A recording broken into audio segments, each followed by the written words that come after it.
بسم الله الرحمن الرحیم. به نام و یاد خدا. درس امروزی خود را در ادامه درس های گذشته آغاز کنیم.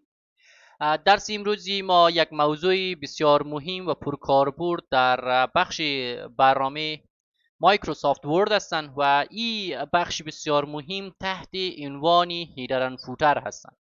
یعنی یک موضوعی را داریم تحت نام هیدر اند فوتر یا یک گروپی از به نام هیدر اند فوتر هستند و این گروپ هیدر اند فوتر چرا مهم هستند؟ به خاطر از این مهم هستند که هیچ کتابی را در حال حاضر شما ندارین که هیدر یا فوتر نداشته باشن یا سربرگه یا پاورقی نداشته باشن.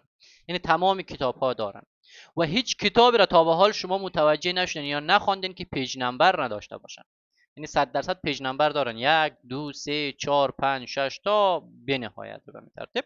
یعنی شما معمولا توسط بخش هیدر اند فوتر کارهای تکراری را یک بارگی انجام میدین. یعنی کارهای تکراری را ختم کنین در یک قسمت. حالا ببینیم که امروز قرار هستن که کدام موضوع یا کدام بخش را در اینجا ما روی هیدر اند فوتر کار کنیم و کدام بخش را در اینجا توضیح بدیم.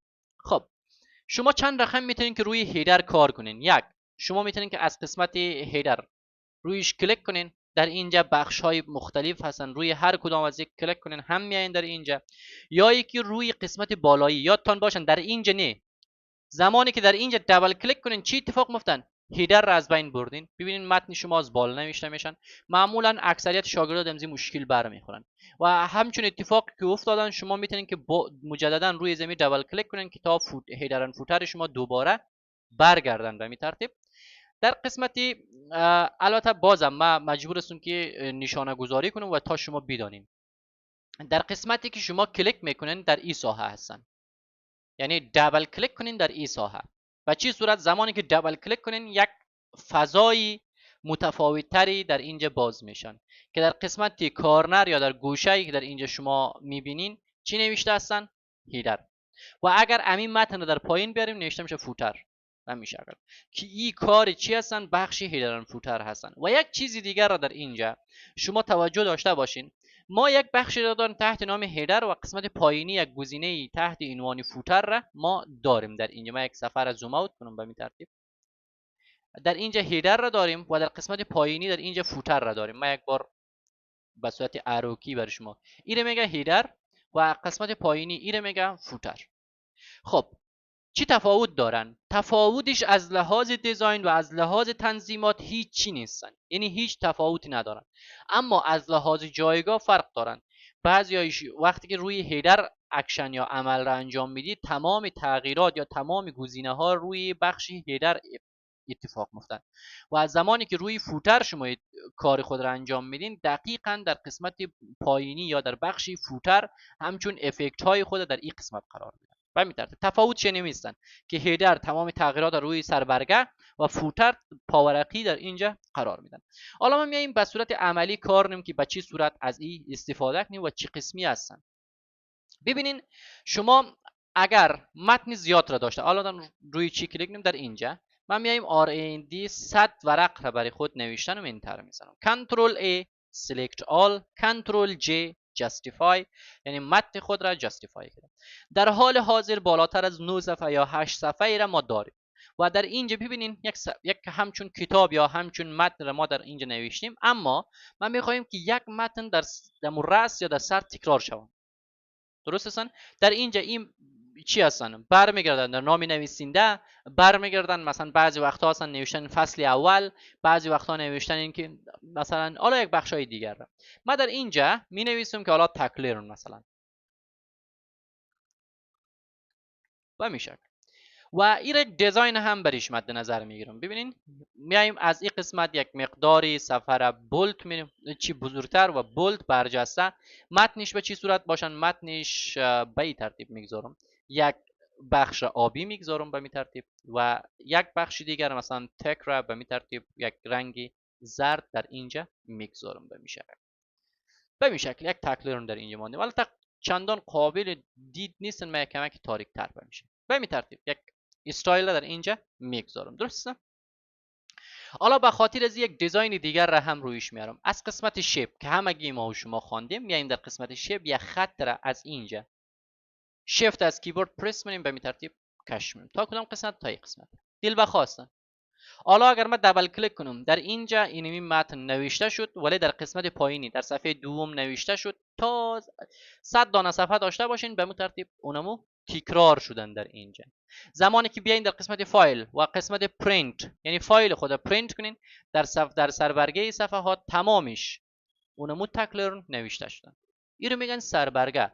سرورقی که شما مدام میخواین اون رو تکرار کنین، او رو در قسمت سربرگه در سرورقی قرار میدین در اینجا. و دوباره اگر دبل کلیک کنین یا بیاین در قسمت انسرت از اینجا گزینه تحت عنوان ادیت هیدر را دارین، رویش کلیک کنین، دقیقاً همین فضا برای شما باز میشن و میتونین که استفاده کنین، استفاده مجدد. خب ما میایم در اینجا چی کار کنیم؟ یک تغییرات دیگر را از قسمت هیدر، اینی دیزاین های آماده هستن. در اینجا کدام یک از دیزاین ها رو کار دارین؟ در اینجا یکی ببینین همچون دیزاین تایپ هیر، تایپ هیر، تایپ هیر. یعنی شما فقط میتونین که دیزاین ها، حالا شما میتونین که متن متفاوت نوشته کنین. یا از این دیزاین من خوشم نامدن، من میایم در قسمت پایینی از این دیزاین خیلی خوشم اومدن. فهمیدید؟ اینم میتونین خودتون بالا بکشین به این ترتیب در گوشه و حال دبل کلیک کنین، اینجا نوشته شد یک، صفحه 2، صفحه 3، صفحه 4 به این ترتیب ادامه پیدا کنه. یعنی شما یک بار دیزاین کردین در هیدر و بار بار شما تانستین که از این استفاده کنین و کار بگیرین.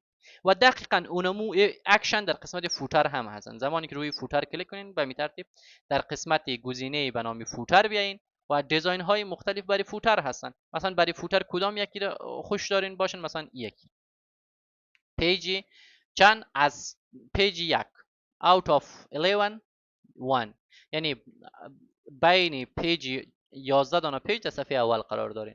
باز دوباره در اینجا آمدن در اینجا صفحه 2، صفحه 3 و می ترتیب. این حالت های هستن که در قسمت هیدر اند فوتر زیادتر استفاده میشن. خب در این قسمت شما حالا دیزاین های مختلف یا استایل های مختلف را بازم دارین و ریموو فوتر را از بین میبرن. اگر دوباره در قسمت ریموو هیدر بیاین، هیدر را هم از بین میبرن، یعنی دیگه لازم نیستن که شما هیدر داشته باشین یا فوتر. در قسمتی که در اینجا هستم تحت نامی به نامی پیج نمبر هستن. در اینجا پیج نمبر را میگن طرفی تاپ آف پیج، یعنی در بالای پیج قرار داشته باشن. باتم در پایینی صفحه قرار داشته باشن. طرف مارژن یعنی حاشیه ها، ببینید در اینجا قرار دادن ایرا. حالا اگر شما بیاین میگم پیج 1 در اینجا هستن، پیج 2، پیج 3 که زیادتر در چپترهای کورس ها زیادتر دیده باشین، به همین ترتیب پیج نمبر را در اینجا گنجانیده است.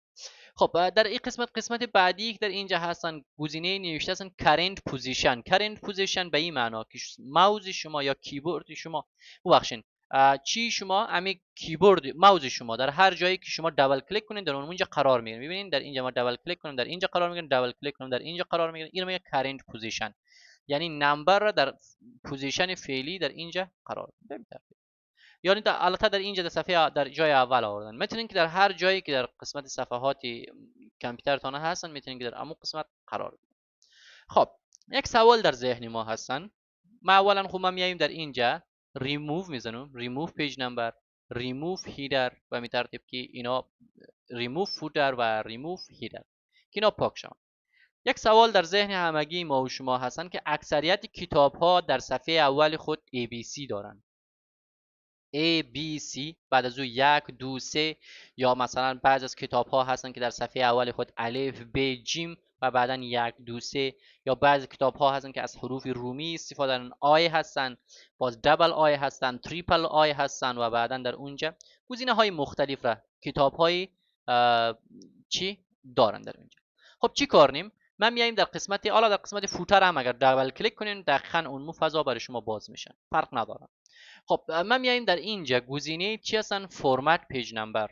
فرمت پیج نمبر وظیفه چی هستن که شما پیج نمبر خود از یک حالت به حالت دیگر تغییر بدین. روی این گزینه کلیک کنین. در اینجا چی نوشته هستن؟ فرمت پیج نمبر. در حال حاضر چی هستن؟ 1، 2، 3 و زمانی که روی این گزینه کلیک کنین به این ترتیب 1، 2، 3 هستن، الف ب ت هستن، الف ب جیم هستن و ای بی سی هستن و گزینه های دیگر. مثلا من یکی رو انتخاب کنیم و زمانی که اوکی رو بزنیم ببینید در اینجا حالا در هیدر آمدن، در فوتر آمدن، دقیقا ندارم.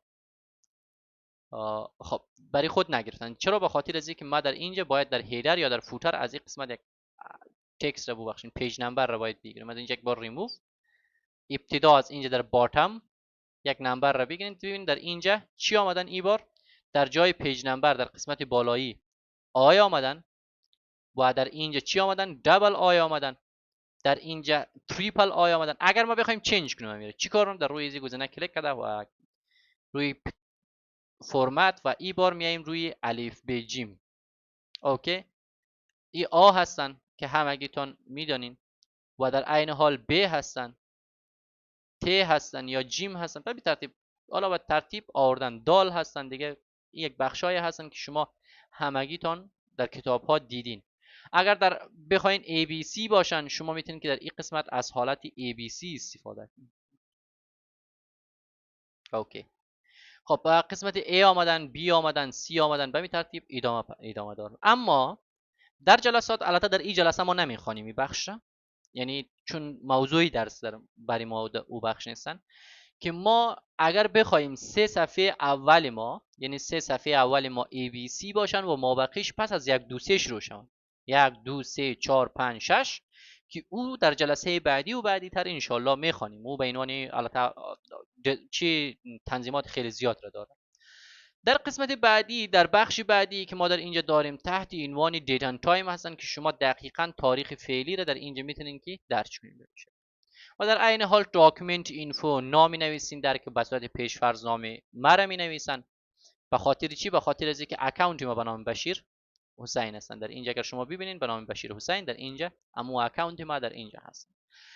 قسمت دیگر که هستن تحت نام کویک، حالا در اینجا گزینه های مثل فایل نیم، فایل پت. فایل پت یعنی چی؟ فایل، مسیری فایل به چه صورت که در کجا قرار دارن. خب در این از این بخش. قسمت دیگر ما یک بار دیلیت میزنم این بخش و در اینجا گزینه تحت عنوان، البته در این قسمت بخشای خیلی زیاد دارن تحت نام. حالا در قسمت پراپرتی بیاین، ابسترکت هستن، آثر هستن، کاتگوری هستن، کامنت هستن. حالا در اینجا بخشای پابلیشر، دیت هستن، منیجر هستن، سابجکت، تایتل. شما اگر بخواید در اینجا اضافه کنید که لازم نداره، هر کدام از این که نوشته کنید، کمپانی ادرس، کمپانی ایمیل ادرس، ایمیل و کمپانی فاکس نمبر و فون نمبر هم سال از اون دیگه برمیگردن به خود شما که شما اضافه مونین یا خیر. اما در اینجا کویک ادرس هستن که شبیه از امو بخش هستن. روی این گزینه اگر شما بیاین دقیقاً امو تازه امی بخش برای شما توضیح دادم، دقیقاً امو بخش در اینجا هستن. اما قسمت بیلد بلاک ارگانایزر این وظیفه شبیه بخشی هستن که ما در قسمت انسرت آمدیم در قسمت کاور پیج خواندیم. این دقیقاً شبیه از این هستن. یک کاور پیج را برای شما ایجاد کنن. قسمت هیدر اند فوتر بیاین، قسمت بیلد ارگانایزر که بیاین، در اینجا روی هر کدام از اینا که کلیک کنین یک پوش کتاب رو برای شما اون دیزاین ها رو میاره و زمانی که شما انسرت بزنین دقیقاً در صفحه اول اون رو درج میکنن برای شما. و قسمت بعدی تحت نام پیکچر هستن. پیکچر وظیفه‌اش چی هستن؟ وظیفه پیکچر ای هستن که شما اگر بخواید یک لوگو بیارین در اینجا، من روی زمین گزینه کلیک کردم و در داخل فایل های خود شده من میایم در قسمت حالا در اینجا و در این قسمت هم یک فایل را، مثلا من لوگوی خود چی رو میارم، به این ترتیب یک لوگو رو آوردیم به این ترتیب. و زمانی که شما بیاین یک مقدار ایر زوم اوت کنیم به این ترتیب و حالا جای تغییر نمونن، به این ترتیب شما بیاین بگین behind the text یا in front of text، به این ترتیب شما میتونین که یک گزینه رو بگیرید. حالا اگر شما در هر جایی که خواسته باشین در اینجا میاین، حالا دبل کلیک، در هر صفحه اینمی تکرار شدن. یعنی ما اگر بخوایم یک چپتر برای کورس خود چاپ کنم که لوگویش تکراری باشن، به این ترتیب ما میتونیم که در اینجا همچون گزینه ای را از این استفاده کنم که زیادتر مورد استفاده قرار میگیرن. و بخش آنلاینش هم که شما در بخش تصاویر خواندین که چه قسمی از آنلاین پیکچر یا تصاویری که به صورت آنلاین هستن استفاده کنیم که لازم نیستن که در اینجا ما توضیح بدیم. قسمت نویگیشن ای هستن که شما بیاین بگوین گو فوتر، میاین در قسمت فوتر، گو هیدر، پس دوباره در سربرگم به این ترتیب وظیفه چی هستن. اما قسمت next to previous در حال حاضر کار نمیدن، به خاطر از اینکه شما ابتدا این بخش باید بخوانید و یک دفعه که این بخش کار شدن بعدا این قسمت next to previous کار میکنن. مثلا در قسمت نوشته که different first page، یعنی صفحه اولی مرا تغییرات بیار رویش کلیک کنین صفحه چی. حالا در اینجا شما میتونین که دوباره همون لوگو را از اینجا اضافه کنین به این ترتیب، تنظیماتش تنظیم کنین به این ترتیب میگیم صفحه اول ما اینمی لوگو باشن و دیزاینش انجام به می ترتیب این لوگو باشن، اما صفحه دوم دیگه این لوگو نباشن، چون از این خاطر ما گفتم different first page. حالا اگر صفحه اول بیاین دارن، صفحه دوم ندارن. و در غیر صورت اگر این گزینه رو شما نزنین، یعنی تیگ از این گزینه رو نزنین، شما کار نمیدن. حالا میتونین که بگین که next previous یعنی بخشایی که قبلا کار شدن و گزینه‌ای که بعداً در اینجا کار شدن. حالا قسمت میاین different odd and even page، یعنی صفحات تاق و جفت چینج کنن. حالا من یک بخش اگر ختم کنم دوباره اگر بیایم بگیم different odd and even page، چی کار میکنن؟ صفحه اول رو ما میایم صفحه اول چی رو مینویسیم در قسمت هیدرش میایم همچون خط رو مد نظر میگیرم. ببینید صفحه تاق ما نوشته document title، در صفحه جفت ما همچون چیزی وجود نداره. در صفحه تاق بازم نوشته document title، در صفحه جفت همچون چیزی وجود ندارن. شما میتونید که صفحات تاق و جفت به صورت دلبخواه در اینجا تنظیم کنین و استفاده کنین. حالا شو داکمنت در حال حاضر در اینجا کار نمیدن. دلیلش هستن که ما روی از این بخش ها خیلی زیاد کار کردیم. من یک باری رو پاک کنم به این ترتیب و یک متن بسیار کوتاه در اینجا بنویسم RAND براس باز و براس بسته انتر.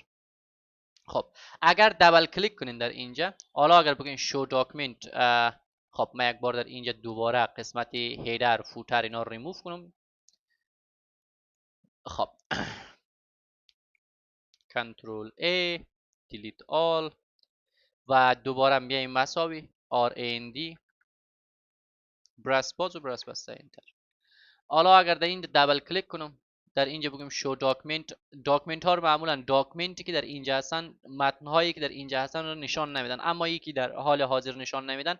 فقط یک بار برنامه خود بسته کنین. بعضی وقتها همچون اتفاقایی میفتن که شما بعضی برنامه ها رو کار مونین و برنامه شما در اونجا اونمو سیتینگ بای دیفالت اختیار مونن و بعضا کار نمیدن در اینجا. اگر کار ندادن هم وظیفهش تنها نمی هستن که برای شما متن را نشان بدن یا ندن در اینجا، که البته در حال حاضر بازم در اینجا کار نمیدن در قسمت.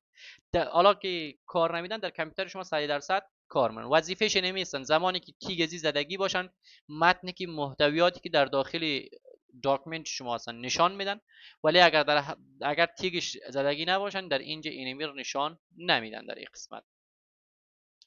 خب قسمت بعدی یا بخش بعدی که در اینجا وجود دارن تحت نام پوزیشن هستن. البته یک گزینه تحت نام لینک تو پریویس هستن، همراه با بخشی که برای شما گفتم که ما 3 سفر تغییر میدیم، مثل صفحه اول ABC باشن، صفحه دیگر یک رقم باشن، صفحه دیگر یک رقم باشن. او رو باز بعدا انشالله میخوانیم همراه با او بخش. قسمت بعدی که هستن پوزیشن هستن. شما میتونید که هیدر را سایزش زیادتر کنین تا کدام قسمت باشن و میتونین که فوتر را سایزش زیادتر کنین و الاینمنتش در کجا از طرف سنتر آغاز شوند، طرف لفت باشن، طرف رایت باشن، همین متن شما از کجا حرکت کنن به ترتیب.